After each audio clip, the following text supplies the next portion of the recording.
Welcome, everyone, to our second part of our Working in HDR webinar series, where we're exploring and sharing information on working from onset all the way to consumer screen. We're happy to be here today, sponsored by Dolby and Red together. My name's Tom Graham. I presented part one last week, which was really an overview of working in HDR, what all the parameters of HDR are about, and you're welcome to see that as a recording. It was basically a primer for this second part, where we're going to dive deeper on actual on-set and camera discussions. And today we have Michael Hackel, who is a senior product specialist here at Dolby, based in Germany. And we also have Dan Duran from Red, who also is one of their camera product specialists. And then you'll have myself, Tom Graham, and A.B. Matthew based in Los Angeles for Dolby, who will be helping answer questions. So just a quick housekeeping reminder. In the questions tab, you can say hello. You can drop us a note. We want to hear your questions, and this is the best place to answer those questions or ask your questions. And you may get a direct response back, or we may bring up your question on air for Michael and Dan to jump in on. So please keep the questions coming. Your questions are only sent to the organizers, so we see them. And again, thank you for joining. We're really excited to have you here and participating in this really cool webinar series. So I'm going to turn it over to Michael. Michael, take it away. Thanks, Tom. So hello, this is Michael. I'm presenting here from beautiful Munich in Germany. And so within the next, let's say 45 minutes to an hour or so, we'd like to discuss some practical considerations when shooting for an HDR and in particular, a Dolby Vision finish in mind. And as we are more with Dolby involved in the post-production bit, so those thoughts come exactly from this perspective. So to start off, let's dive into with some image fundamentals. And today's first one that I'd like to discuss is luminance. So really, what is luminance? It's a photometric measure of the luminous intensity per unit area of light that travels into a given direction. You all might be very aware of using some units like a foot candle or lux, but when it comes to any HDR talks, it's quite likely that you'll hear the unit nit only and quite a lot. And nit is basically, it's just another name, so it's the non-SI name for candela per square meter. And as a measure of light emitted per unit area, this unit is frequently used to specify the brightness of a display device. So the next one is contrast. And in its simplest definition, it's just the difference in luminance or color that makes an object, or let's better say its representation in an image or on a display, distinguishable. Or even more simpler, it's the ratio between black and white. And contrast ratio, or most commonly referred to as a dynamic range, is the ratio between the darkest and the brightest objects in a scene. Next one, and this is basically our last one, and it is not a fundamental unit, but it's a method of measuring the increase or decrease of light in a photographic exposure. So a light stop is either double or half. So irrespective of an initial exposure, increasing it by a stop means twice as much light, and decreasing it by one stop means half the amount of light. And you may have seen a slide like this in basically each and every HDR presentation, but I think it is very important to remind ourselves about the enormous capabilities of our human visual system. So, and all the values you see here describe the luminous intensity, of the light reflected from a white surface. So for example, just a piece of white paper. So the scotopic vision is the vision of the eye under low light conditions. It's almost monochromatic in nature, and it's purely a so-called rod-based one. If we go up to around 10 nits, so we enter the so-called mesopic vision. And this is the combination of photopic and scotopic vision in some low light, but not quite dark lighting situations. And it's very interesting because this one here requires both the cones and rods in our eyes. And the last one, the photopic vision, is the vision of the eye under well-lit conditions. And for us humans, this one gives the best color, image resolution, and temporal resolution. So, and this one is purely cone-based. And so if we have a look at some typical image examples, we notice that there's quite a lot of lighting modes that incorporate a huge contrast ratio. So ranging from roughly about 20:1 to 100,000 to 1, which is basically more than 16 stops. And for sure, I mean, those examples here are just ones that could incorporate even higher contrast ratios, especially in the lower lit scenes as well. So now with HDR popping up, we suddenly needed to name everything we created so far. So we're referring to this now as SDR, so standard dynamic range. And now let's set a common ground on what we refer to when talking about SDR. So in standard dynamic range, we use a conventional gamma curve that transfers digital code words to luminance. And we are mastering to a peak luminance level of 100 nit for television releases and 48 nit for digital cinema releases. And therefore, we are using a gamut of Rec 709 or P3 when it comes to digital cinema. And the quantization of an SDR delivery is a maximum of 10 bit, but this is basically only true for some DCI deliverables, whereas all home content deliveries are encoded in 8-bit only. So what is HDR then? So high dynamic range, on the other hand, describes a system that no longer uses a gamma curve to transfer the values to light. It uses a new so-called EOTF, and let's get into details about this later. And this is needed to properly encode the increased dynamic range we are dealing with now. And HDR systems, they use an EOTF that is either called PQ, the perceptual quantizer, or hybrid log gamma, HLG. And HDR systems, they make use of larger color gamuts, often referred to as wide color gamuts, and they are called P3 or BT 2020. And the quantization for HDR delivery is a minimum of 10 bit, and new high efficiency codecs, they use 10-bit encoding rather than 8-bit we used in SDR.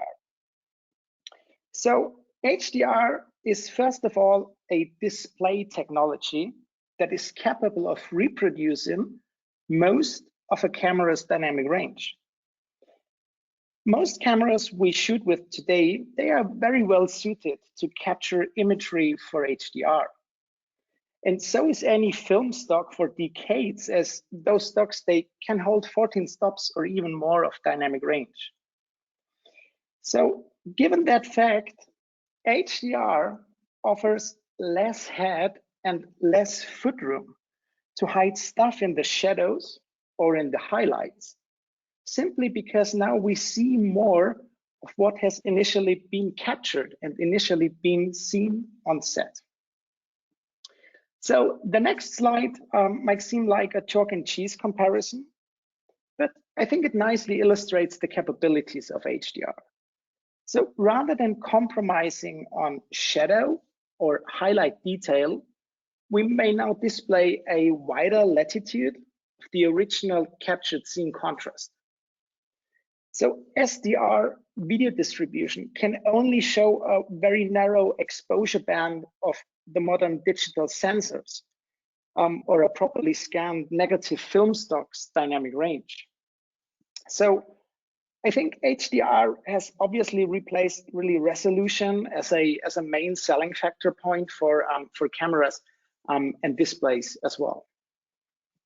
So, and I'm absolutely not a fan of light bulb images, but using a webinar as a presenter's platform, I think they work pretty well for a quick and dirty side-by-side comparison.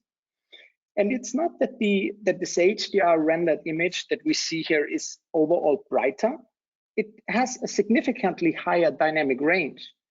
And we're using way more of the original scene contrast captured by the camera, utilizing the capabilities of an HDR display. And I mean, for sure, this is an absolute creative decision, whether to make use of the full scene contrast or not.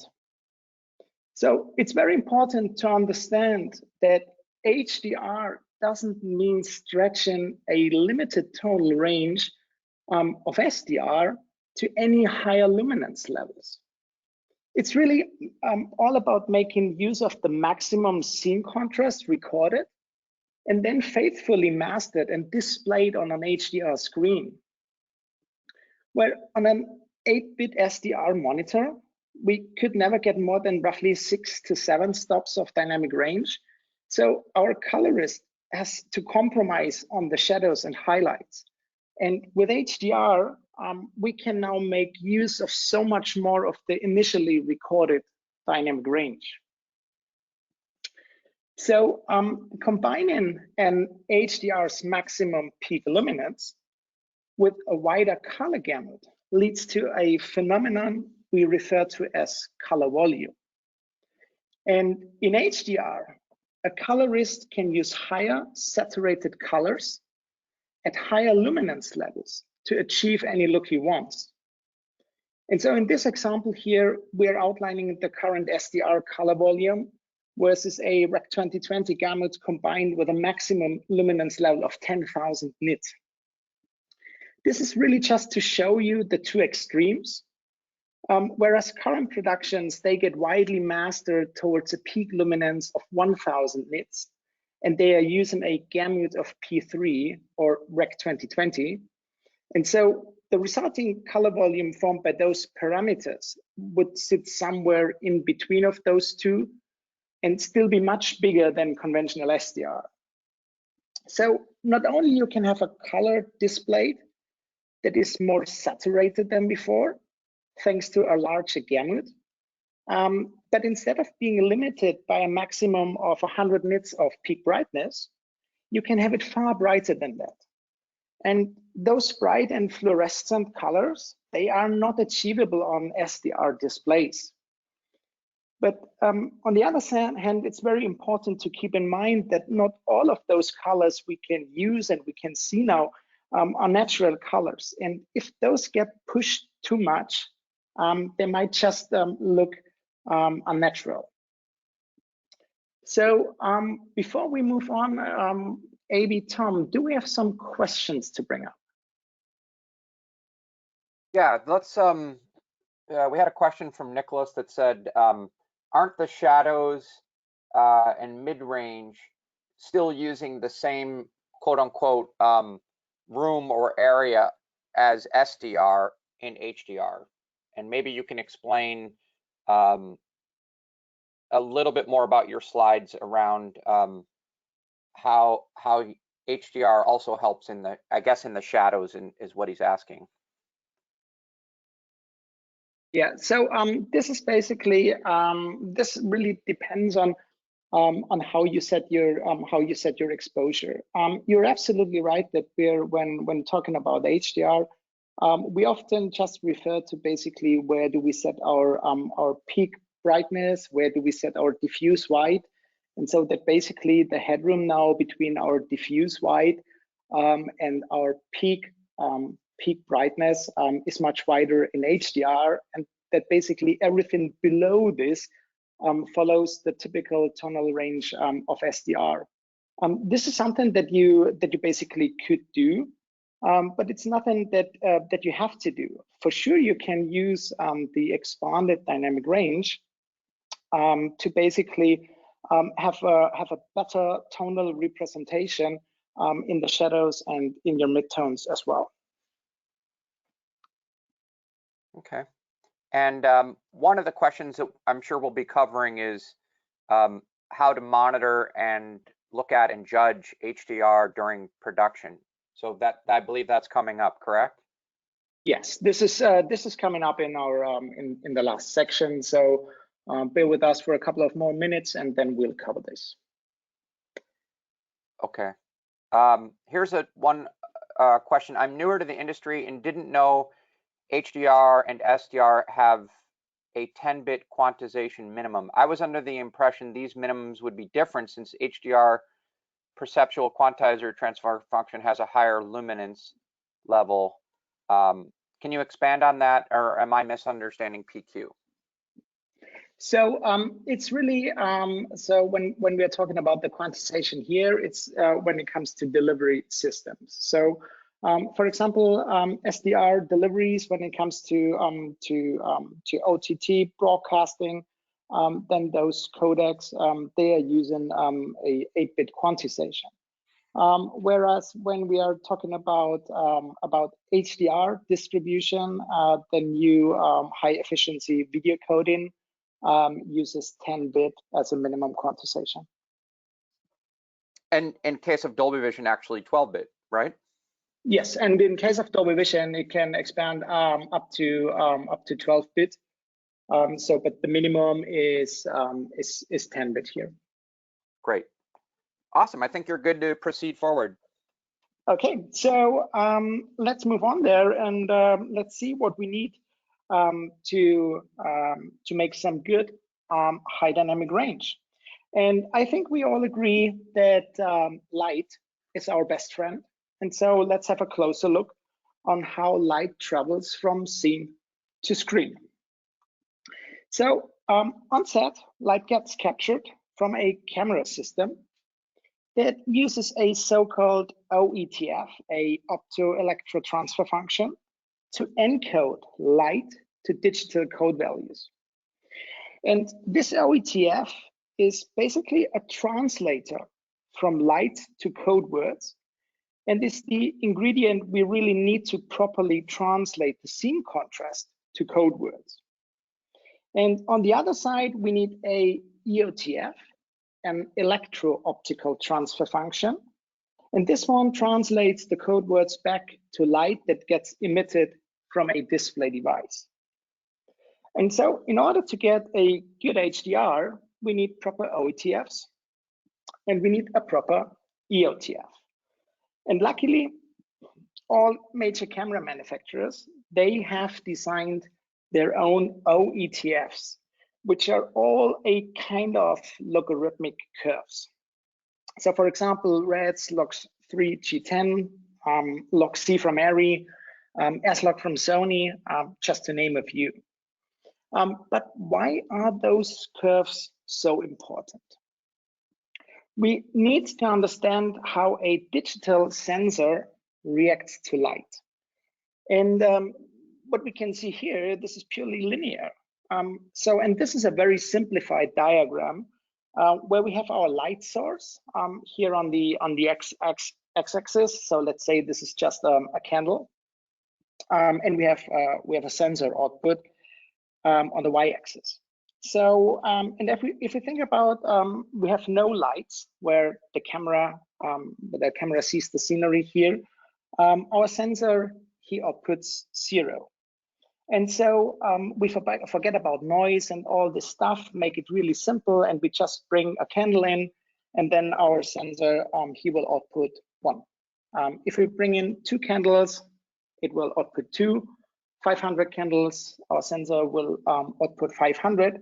And this goes on and on and on, basically until we reach our sensor clipping. And so this linear relationship, this is what we call linear light. So a very simple relationship between sensor input and sensor output. but the perception to luminance of our human visual system is highly nonlinear, and it follows more a curve like this. And therefore, it becomes quite obvious that a linear digital encoding of luminance is not super efficient. And so please bear in mind those slides, they really reflect a very simplified explanation on how we react to light. So if you think about a totally dark environment, so let's say a room or a cave, there is no candle inside, I think we all agreed that we wouldn't perceive any light. So now someone brings in a candle and we would perceive the luminance of this single candle as a brightness of 1. If we add another candle, so we are doubling the amount of our light sources, we would perceive this luminance as 2. But then we would need 4 candles to perceive a brightness of 3, and we would need 8 candles to perceive a brightness of 4. So from a given point, we have to double the amount of energy to perceive a single amount of higher perceived brightness.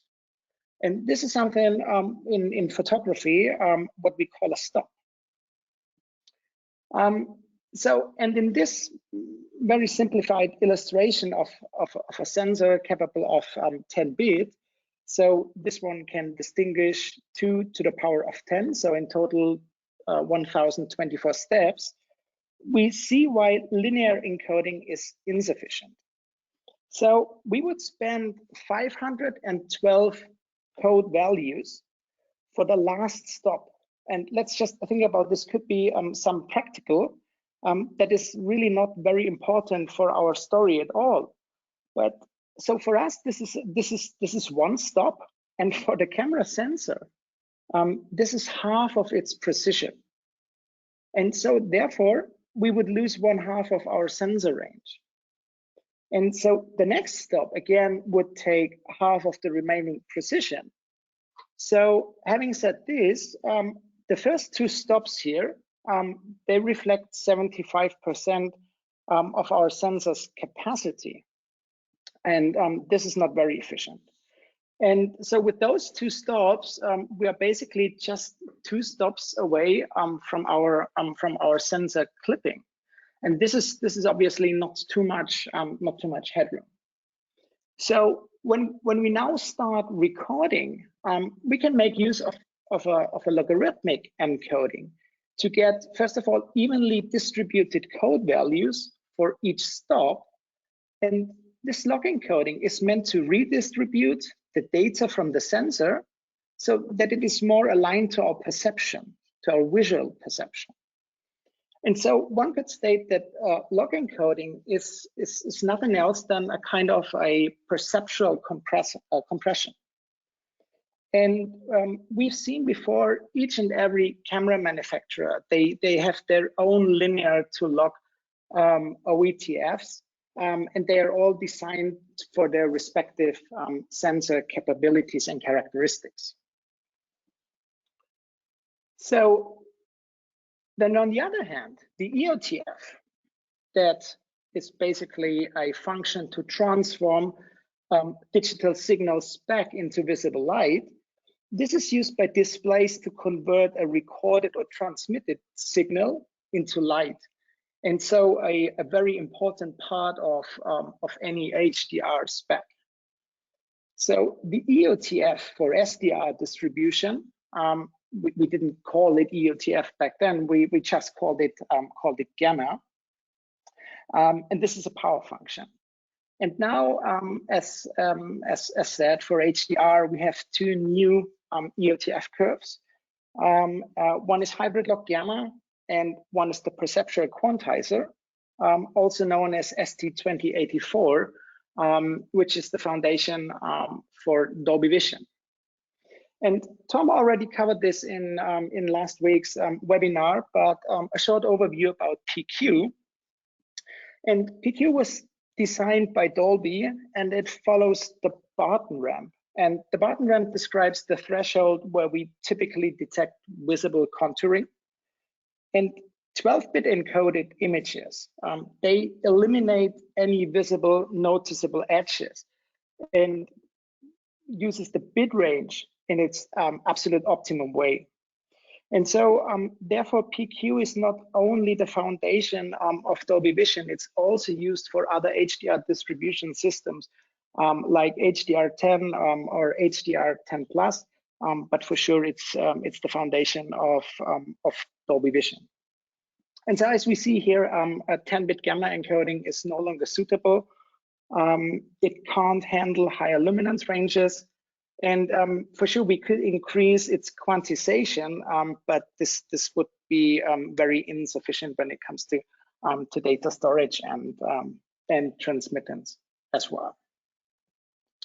And I hope one can see it here over this harsh compression of the webinar system. But I wanted to outline here that basically the most advanced camera log encoding and the most advanced encoding for any HDR distribution will basically break our images if we do not increase its quantization. So on the acquisition side, 10-bit log encoding might work to a certain point, but we highly recommend using at least 12-bit log encoding. Simply, this will give you the highest flexibility for any visual effects or color grading work. And as said, on the distribution side, we need a minimum of 10-bit to support HDR in order to avoid banding artifacts. So 8-bit encoding for distribution purposes is inadequate. So summing up, good HDR needs three basic ingredients. So first of all, we need a proper scene contrast. And then second, we need the right curves. So we must ensure encoding properly to capture the high scene contrast without compromising. And then we need a new EOTF, preferably PQ, the perceptual quantizer, to transport the additional dynamic range to display devices. And third, we need higher quantization for capture in order not to break our images. And we need higher quantization on the distribution side in order really to transport the increased dynamic range to the viewer as well. So before we go to the next section, again, maybe Tom, do we have some questions that we should pop up? Sure. So I think it relates. We have a couple, kind of two of the same question. One was, should I record on my Canon 500 Mark II in PQ if available, or a similar type of question, would the cameras that shoot RAW be more efficient in HDR workflows? So maybe just go over again the types of acceptable capture formats that you recommend to get good HDR. So if you can afford it, and by afford I really mean so if you can process it, and when talking about other high-end cameras, it's really if you can afford it in terms of data storage and processing power. I would recommend for sure going for RAW because it just gives you the most flexibility in post-production. Yeah. Because it's nothing is baked in the RAW file, so you can manipulate it later on in post-production. But for example, compared to logarithmic encoding, RAW encoding doesn't offer you a wider tonal range. So you could use RAW encoding. This would be most preferable. Other than this, we would recommend at least a 12-bit log encoding. So for example, using a log-C or red log or S-log footage. When it comes to directly recording in PQ, there are camera systems that can do this, but then you're basically already capturing in a display referred space, which is fine. If this fits your workflow, you can do this. So the PQ curve, if you watch it on a Rec 709 monitor, you will see that it looks a little bit like a logish image, so a very flat and desaturated image representation on on a SDR gamma-based monitor. So yes, you could do this, but if you can manage to do so, we would recommend you go for a RAW recording, just due to the larger flexibility. Great, Dan, I think we have a question for you. In terms of camera sensors and red sensors, could you speak specifically about how they perform, across the dynamic range, and sort of dealing, the extended range and dealing with noise, say in the shadows, and how it sort of translates in the HDR world? Yeah. We have multiple sensors over at Red. Sensor technology changes and has a major influence on the noise floor and dynamic range. An example would be like our Dragon sensor has been around for a very long time, and our Monstro sensor, which is our newer sensor. They both have the same pixel pitch micron, but our Monstro has a cleaner noise floor and higher dynamic range, so it's going to give you, a lot more flexibility when you're going into HDR images for mastering. Great. And then Michael or Dan, maybe explain also why you do want to use log or raw, but you try to avoid highly compressed signals for your HDR images.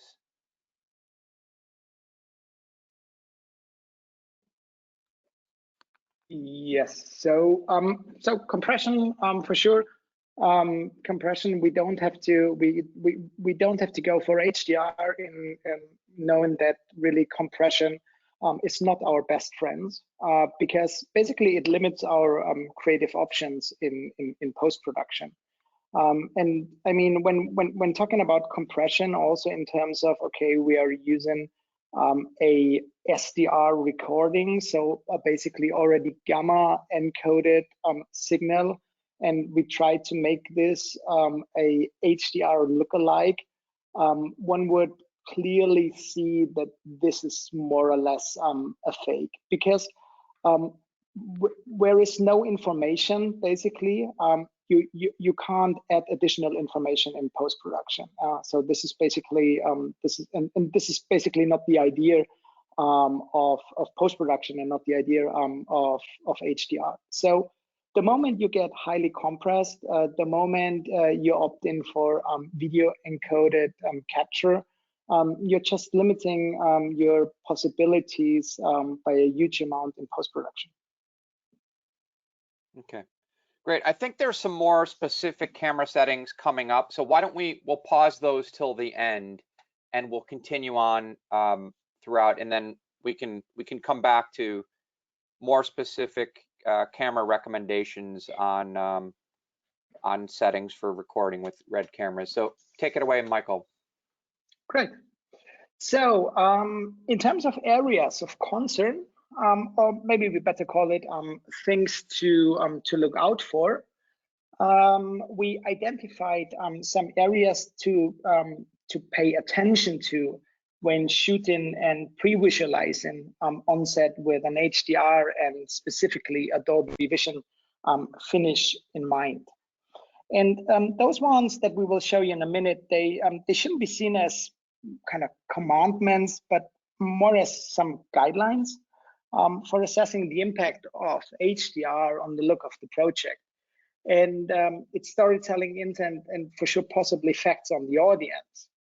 And really remember, it's not required to explode even or every last ounce of brightness, color saturation, or even dynamic range. It's really important what is needed to serve your project. And so, the sort of 5 dimensions we identified, and here are some big kudos to our friends from Able. They are object and scene brightness, it is contrast, it is color, motion, and time. So let's start with the first one, and this is here our coffee shop scene, where object and scene brightness refer to the overall brightness of a scene or shot, and as well as the brightness of some individual objects and or subjects within the frame. And so overall high scene brightness, as in a high key story, can cause some discomfort on audience members. And so especially when this is really viewed in a dim to dark surround, when eyes have become dark adapted. And so really be aware of the relative importance attached to bright areas of the frame, and really assess where in kind of the hierarchy of viewer attention they should fall. And where we may not really have thought to include some out of focus light sources, like we can see here in the background. So the Apple logo from the MacBooks here. We really have to think about those out of focus light sources because they can really seem to come forward, and they might compete with the attention for elements in the foreground. So for example, here with the talent's face, or some other very important some other very important elements of our framing. So the next example shows that contrast can affect the perception of sharpness.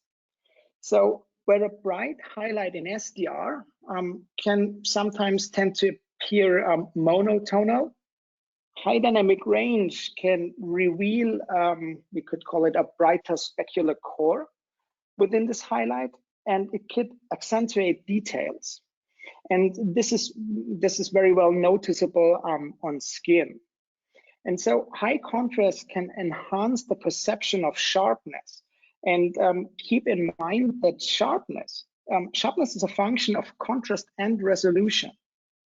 So you may want to avoid, for example, makeup products that utilize some glitter, as those products, they can often, and this could be only for a couple of frames, catch the light and present this as a brilliant dot, as a brilliant pixel, and this could really look quite weird. So the next one, our testing the sunny day. This footage of an interior with natural light. So this is really a very hard sunlight that hits our face here, is meant to illustrate scene brightness as well as contrast. And the high contrast here contributes to a perception of the image being very sharp. And this perceived sharpness is seen as a huge advantage, for example, when it comes to sports productions, where basically images can't be too sharp. And also the difference between the shadow and highlight region is somewhere around an order of a magnitude, or maybe even more, in HDR versus our SDR rendering in terms of the absolute measured nit values. But for sure, the creative intent would play a big role in deciding how much to emphasize our shadow to highlight ratio in this particular example. And as we already said, HDR uses two larger color gamuts compared to SDR, so P3 or Rec 2020. And so because we can now use wider color spaces, we can basically utilize more of our camera's native color gamut. And our camera doesn't have a gamut, but it's representation. And for sure, it's dynamic range. We would really advise to investigate how the camera handles very saturated colors, and as well as checking the behavior when colors start to clip. And HDR, due to its increased contrast and coupled quite likely with higher resolution, and usually then watched on larger devices with a larger field of view, can show some motion artifacting more prominently than SDR. So when you're shooting at 24 frames per second, for example, some strobing effect could be observed, and basically just when the rotational camera movement is just wrong. So this shows then a kind of a staccato effect during panning. And so panning speed is the easiest way to control this, but there is basically no rule of thumb, because the format size, the lens focal length, shutter speed, the scenery, this all plays a role. For sure, some higher frame rate or faster shutter speed might help to alleviate this effect. But again, this is very scene dependent and must be evaluated respectively. And so the last example is time. And for sure, this is absolutely beyond the scope of framing. But we should consider the edit as well, since cutting from a low light to some high lit image can have some uncomfortable effect on the audience. Whereas this might absolutely be desired, but maybe this is not desired. So this is really absolutely depending on the subject, and therefore it's just important to keep this effect in mind. So summing up, what do we take from those examples, from those things to consider? I mean, we encourage to for sure expose properly, avoid clipped highlights and crashed shadows. Keep in mind that due to the increased dynamic range of HDR, you might have less room in post-production to push images. And HDR imagery might reveal some details in the shadows that are really not wanted, and the increased peak luminance, this will accentuate specular lights, reflections from chrome, for example, some jewelry, costumes, etc. And just by nature, higher contrast and this coupled with higher resolution that is usually watched on large devices increases motion jitter slightly more, but I mean really depending on the grade and all the other effects than in SDR. And think about our increased perception of sharpness due to a higher contrast range. So really make sure again to check everything for this effect. And the last bullet here leads us then to our next section.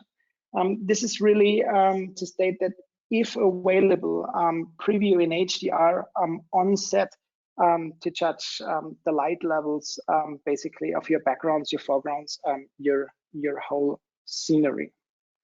And I think we agree that all of the above underscore the need for a monitoring solution in which creators have high confidence, allowing to see the practical effect basically of exposure, lighting, costumes, and makeup. So again, we have a kind of a section break. AB Tom, do we have some questions, or shall we continue with this section first? Let's take a couple quick questions.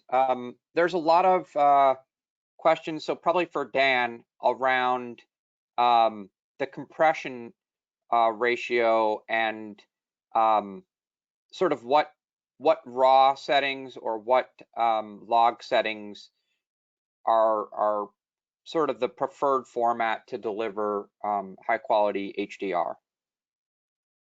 Yeah, so I would say the main features to help with HDR delivery in camera are our raw exposure tools. So we have something called the geoscope and the stoplights.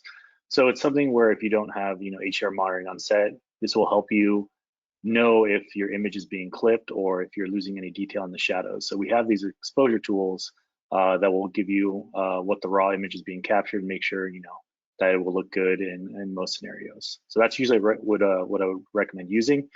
And then we also have with red coat compression ratios, that's going to be mainly based on detail and high frequency detail. So we usually recommend, I think, 8:1 as our 8K default setting, but it's really all depending on what you're capturing, right? So if you're planning on zooming in on the image or have a lot of information that's in focus, that's when you would go lower compression. And if you have shallow depth of field, or you're planning on downsampling a lot, then you can shoot higher compression, and you can get away with a lot with our camera because it's a wavelet based compression. So yeah, it should look great. But yeah, I would mainly use the raw tools. So. Yeah, so somewhere between 6:1, 8:1, 10:1, depending on the content you're shooting. Yeah, and that also depends on the resolution, right? 8:1 is drastically difference between 4K and 8K. So yeah, I definitely recommend testing, but in terms of megabytes a second, if you're in the 100 to 160, which isn't a lot of data, you can get a lot of information out of our camera. Great, thanks. All right, back to you, Michael.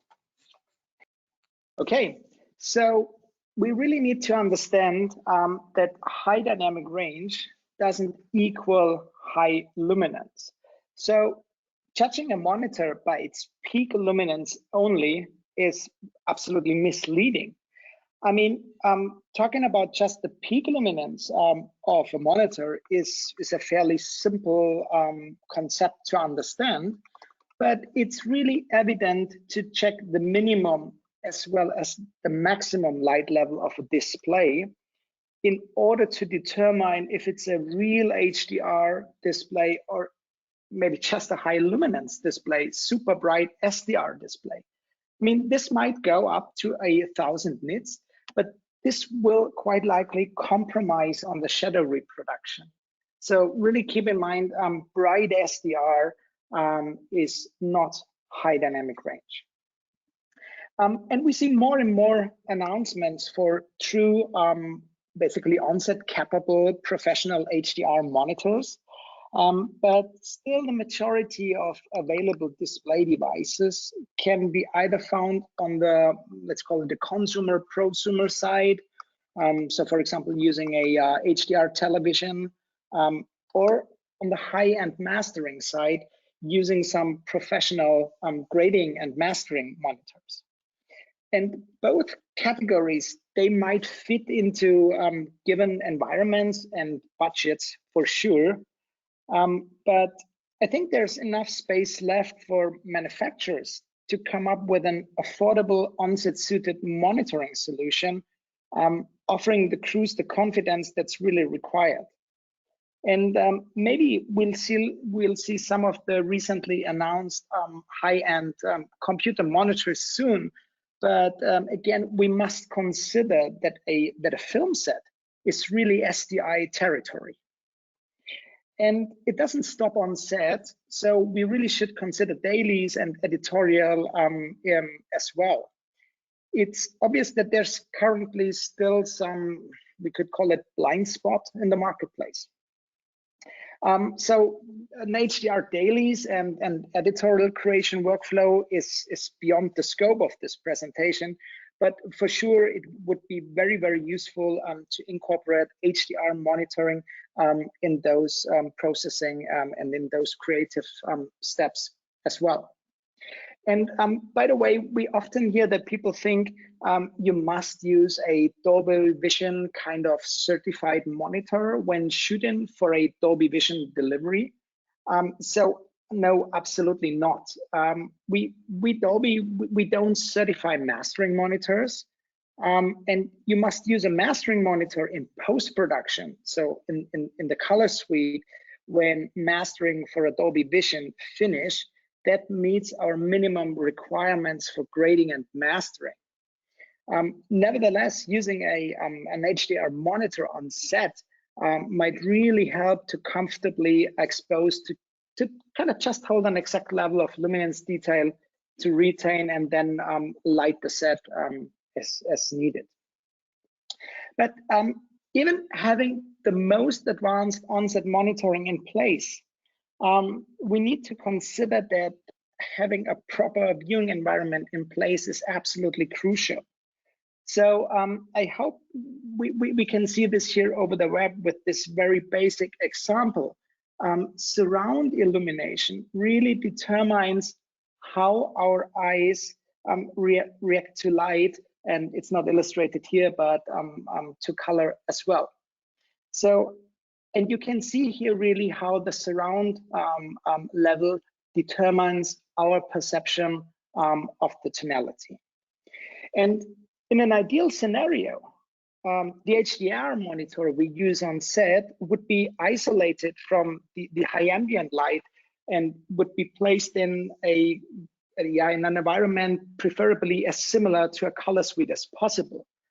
To properly view the wider dynamic range and assess really where the shadows and highlight details fall, we would need some minutes, or to spend some minutes in this viewing environment to allow our eyes to adapt accordingly. But I think we all agree that this is a recommendation that really very often odds with the hectic environment on a film set. And it just might not be practical to remove oneself from the camera position or from another position of the set to really spend time to properly view a high quality calibrated monitors. Nevertheless, over time, experience, intuition will allow camera and other personnel to pre-whiz how HDR will look in the end. But in these, and I think it's still some kind of earlier days of HDR, it's very important to build that experience. And another aspect of monitoring are scopes. So some DPs really rely on a waveform monitor to assess some critical signal levels and for setting the exposure. And unlike our conventional SDR percentage or code value scales, HDR scopes, they typically use, again, nits as units. So we see on the right-hand side a PQ-based one. But besides the scales, the signal, and in this case, I think it was just a log signal coming from a camera, is absolutely the same. So Dolby Vision gets mastered to a particular peak luminance. This is typically 1,000 nits, sometimes even 4,000 nits. And therefore, it can be useful to preview where highlights will fall relative to the monitor's maximum brightness level. Especially, I mean, this is really handy for some live or near live applications. Or, I mean, if you're doing some, let's say, some live grading or live assessing of the footage on set. But it's very important that we don't sacrifice exposure just to stay in the given nit value. And it's as important as ever to understand where the camera sensor will start to clip. And so for the last bit, let's have some look on how we previewed and how we managed color when we were shooting the footage for our 5-dimension of awareness that we mentioned before.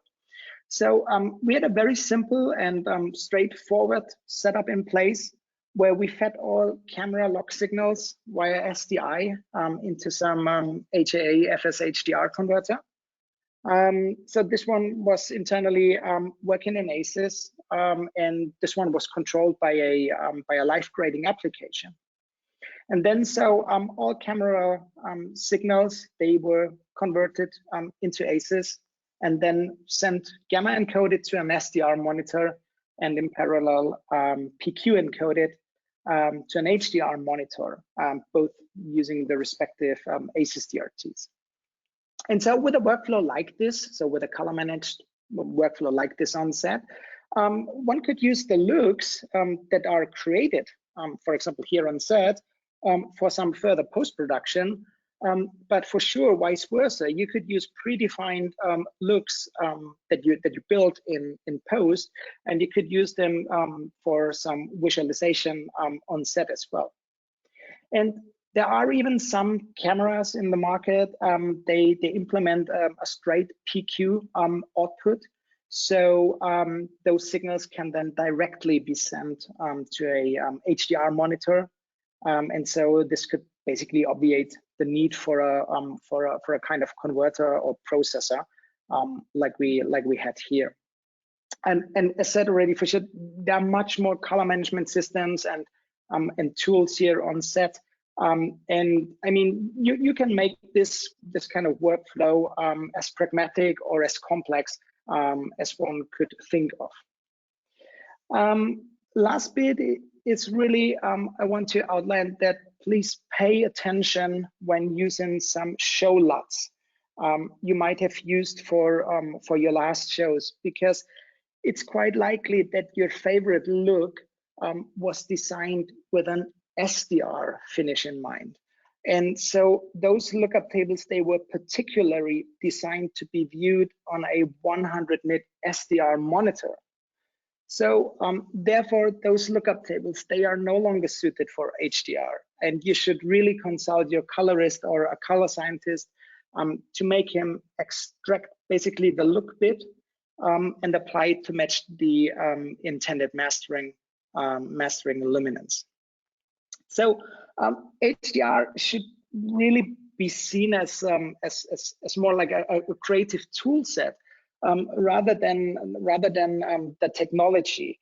And I think it's totally up to creatives on how and to which extent to make use of HDR. Just because we now have access to display a wider dynamic range, higher peak luminance, a wider color gamut, a massive contrast ratio, it doesn't mean that we have to do it. It's super exciting, and I think with cinematographers, directors, DITs, and for sure colorists working together, we will all create the experience that is really needed using HDR in its most effective way to serve our stories. So before we're wrapping up for today, I think we have some minutes left for questions. Great, thank you, Michael. So you mentioned ACEs, and one of the questions is around for show LUTs, you know, sort of working in the ACEs working space. So maybe just quickly touch on that.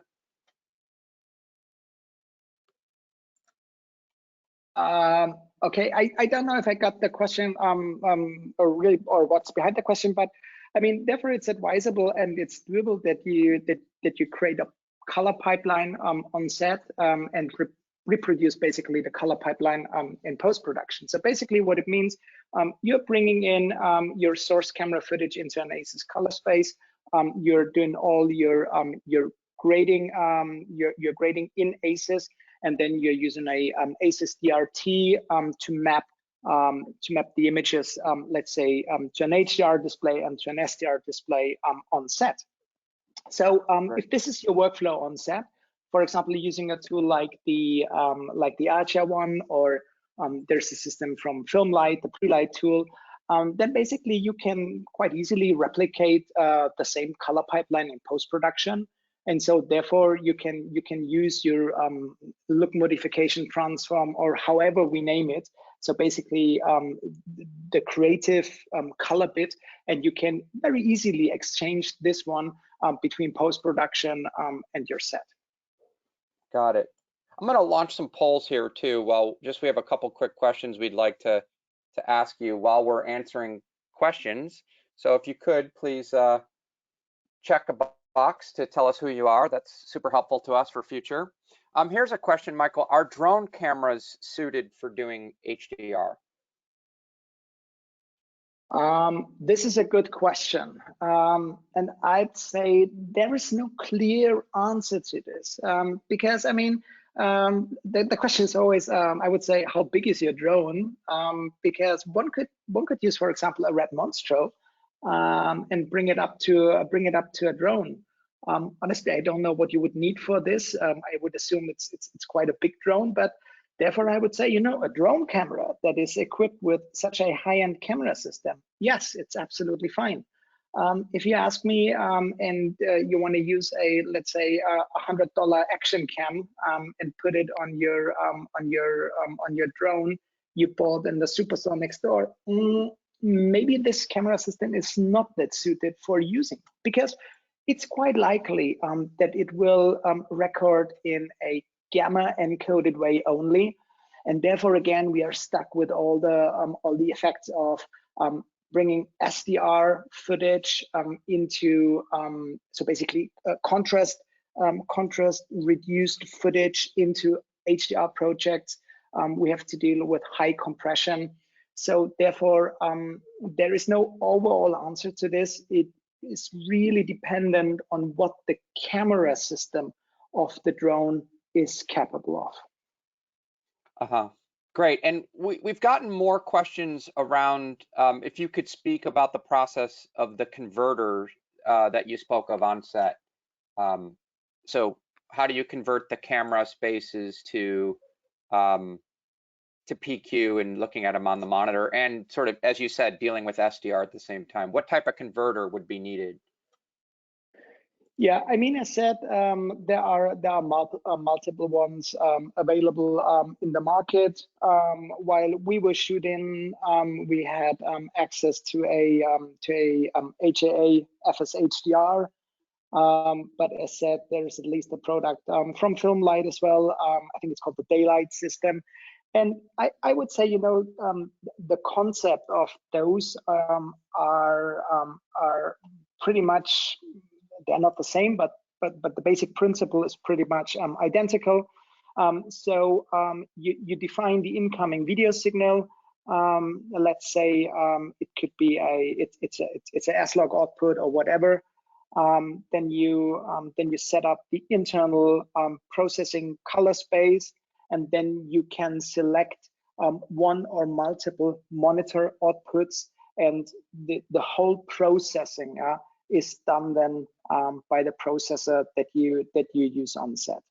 I mean, you know, from a usability standpoint, each and every product is different, and one or the other might feature some functionality more or less than the other one. But so really the basic principle is pretty much identical to what you would do in color correction. Yeah, in color correction, you would use let's say your red raw footage. It would do a debayering, and let's say your internal working space is ACES AP0 or AP1, and then you would use a DRT, a display rendering transform, to feed your HDR monitor. And so basically, this signal chain, this color pipeline, is just replicated inside such a converter on set. Great. And then while we're answering a couple more, why don't you put up the final slide that talks about who we are, if you want to contact us afterwards. Dan, here's a question for you. Is HDR supported on RED cameras over the HDMI output? Yeah, you can do HLG or PQO through the HDMI or the SDI of our camera. And you can also send out the log through G10 if you want to do your own transformed or whatever. So yes, it is. Okay. And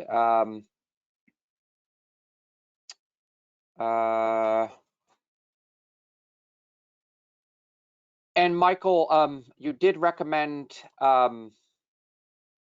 having specific LUTs created for, obviously for HDR, but you would also use those same LUTs or have specific LUTs created for Rec 709 to make sure that that you're monitoring and checking that out as well correctly, and would that then translate into editorial, etc.? Well, so this is this is a too complex question to answer very short. So I'll try my best. So first of all, our aim or our idea is you always start with your HDR first. So for sure, you would have a dedicated HDR lookup table because we think that HDR is really your primary distribution format nowadays. And so you would create your HDR look and bake this one in to a lookup table in HDR. And then it really depends on the workflow that is following. So if you have a Dolby Vision finish in mind, you would quite likely then run the Dolby Vision analysis to create an SDR version of your HDR grade.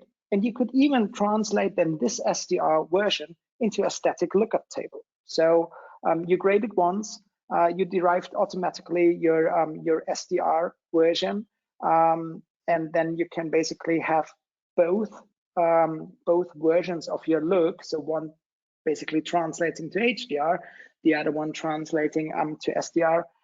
You can save this as a lookup table, port it on set, and equip the DIT with 2 lookup tables that basically transport your creative intention with the single difference that one is meant to be used on an HDR monitor, whereas the other one is used and meant to be reviewed on a standard dynamic range display. Right.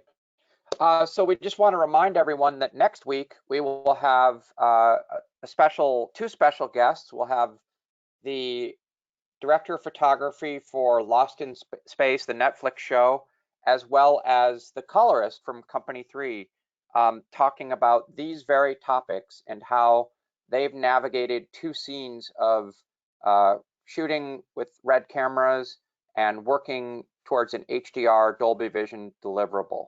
So we hope that you can all join us. Reminder that you will receive an email of the recording of the first webinar and this second webinar here.